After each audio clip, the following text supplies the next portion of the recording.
Olivia was the first girl I fell in love with. Really, the first person I fell in love with. I mean, I had a boyfriend in high school, but that wasn't really love. Olivia and I have been together for 5 years now, and she knows I fell hard for her. She's the most important person in my life, and I don't know how I'd get by without her. But she takes advantage of me. She takes my money and does whatever she wants, and then when I ask her about it, she says that I'm not making any sense. I mean, I guess she's right that I wanted a new car too, so does it matter if she used my money but then put the car in her name? Olivia says it shouldn't because we're a team, but it feels wrong to me. She won't let me talk to anyone. I've lost touch with my friends and family. Olivia says it's because she wants me all to herself, which I know just means she loves me as much as I love her. But then she has other friends besides me.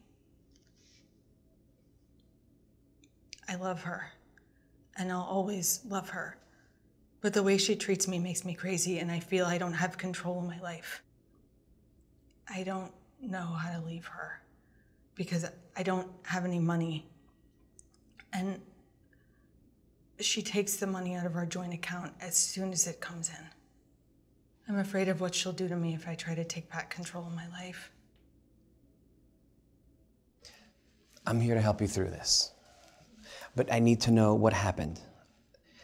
Did Olivia ever hit you? No, never.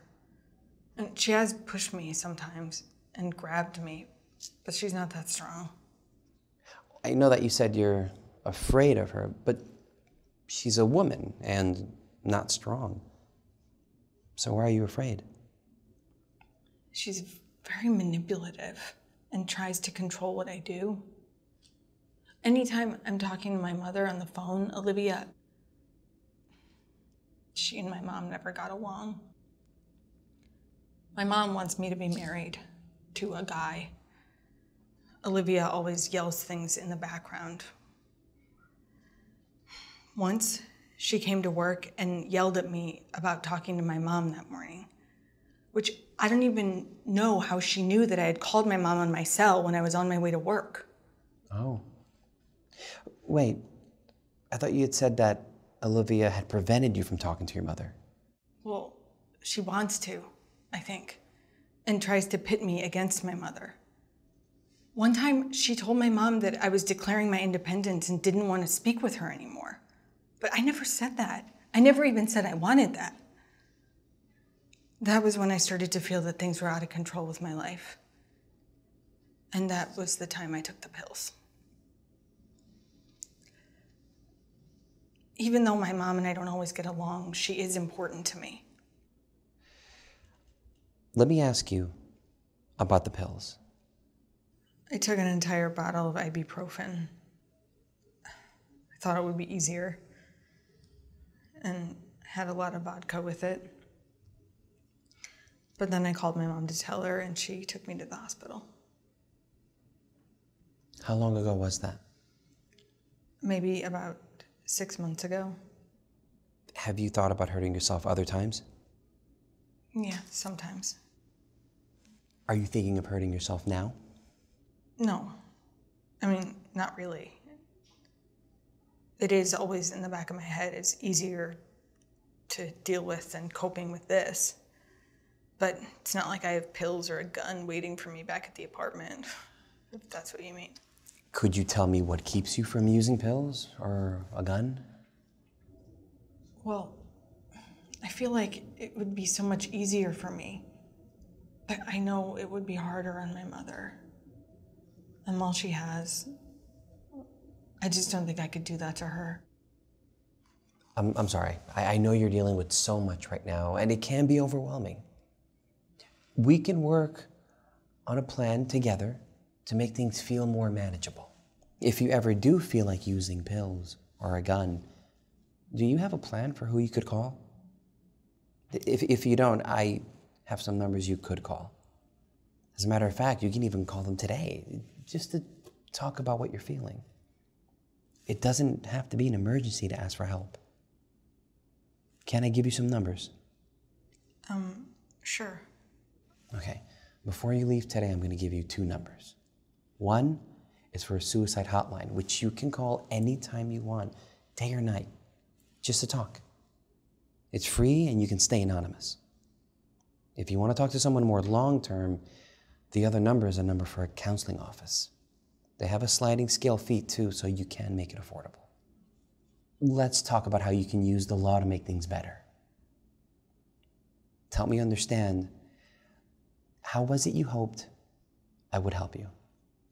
I love her, but I need some space and some time, which I'm not sure she'll give me unless someone makes her. Maybe this will work out someday, but I can't go on like this. Okay, so you need space and time. Does this mean you want to move out or have her move out? Well, yes, I want to move out, but I'm afraid. When she finds out I'm leaving, even just for a while, she's going to lose it. And second, I just can't afford it. I mean, there's no way she'll leave the apartment. The lease is in her name, and I can't afford it on my own anyway. But she also won't give me back my security deposit. And she used the money from our joint account to buy a new furniture set, which was not our agreement at all. So now all the money I have saved is gone, and I have nothing to show for it. I don't even have enough for a month's rent. Okay, there are a couple ways we can work to overcome those issues. First, we could get a protective order while you stay in the apartment. We'd ask the protective order to say she can't hurt you or even contact you, if that's what you'd like. The other option is you can move out now. Again, we'd have the protective order say she can't hurt or contact you. We can even make it so that she wouldn't even know where you're going, if that's a concern for you. Now, the issue with this is, as you mentioned, there's a short-term cash issue.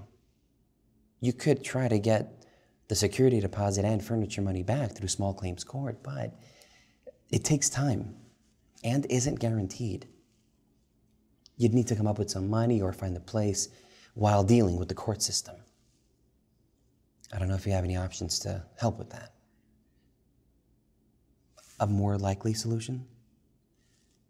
We can reach out to domestic violence shelters and see if we can find a space for you for a couple of months. Do any of these options seem good to you? Well, my family doesn't have enough to support me on an ongoing basis. But they could lend me money while I figure all this out. That could work. I do want something that says she can't hurt me. But I don't want anything that says we can't even talk to each other. I know this feels like a huge step, and I'm here to help you through it. Let's start by talking about what we would need to get a protective order.